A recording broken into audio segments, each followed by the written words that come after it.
হ্যাঁ বস, আমি ভেবেছিলাম আমি মাঠ ছেড়ে পালিয়ে যাব, কিন্তু না বস, আমি আর একবার শেষ চেষ্টা করব, আর একবার উঠে দাঁড়াবো।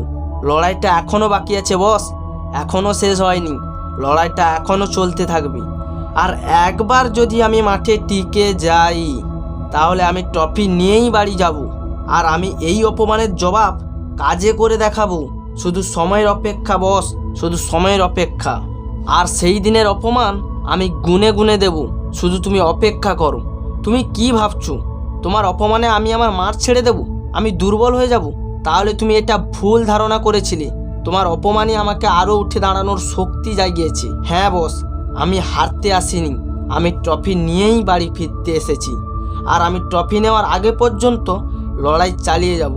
চাইলেই যদি সব কিছু পাওয়া যেত তাহলে সমাজে কখনোই রাগ হিংসা হতো না, আর সমাজের লোকেরা তাদের জীবনের গুরুত্বটাও কখনোই বুঝতে পারতো না। দিন রাত এক করে মেহনত করলে সেই জিনিসের গুরুত্ব বোঝা যায়। আজ আমার খারাপ দিনে আমি অনেক কিছু শিখে নিয়েছি। আজ আমার খারাপ দিনে কে পর আর কে আপন তা আমি চিনেছি। তাই আমি আমার লাইফের ভালো জিনিসগুলো যেমন গর্বের সাথে গ্রহণ করেছি, ঠিক তেমনই আমি আমার জীবনের খারাপ পরিস্থিতিতে আমি চ্যালেঞ্জের সাথে অ্যাকসেপ্ট করে নিলাম। তাই বস, আজ থেকে আর রিজেকশনের ভয় করব না। আজ থেকে এক্ষুনি এই রিজেকশনগুলোকে সফলতার একটা একটা সিঁড়ি হিসাবে ব্যবহার করব। তাই boss, I am a super hero. Thank you.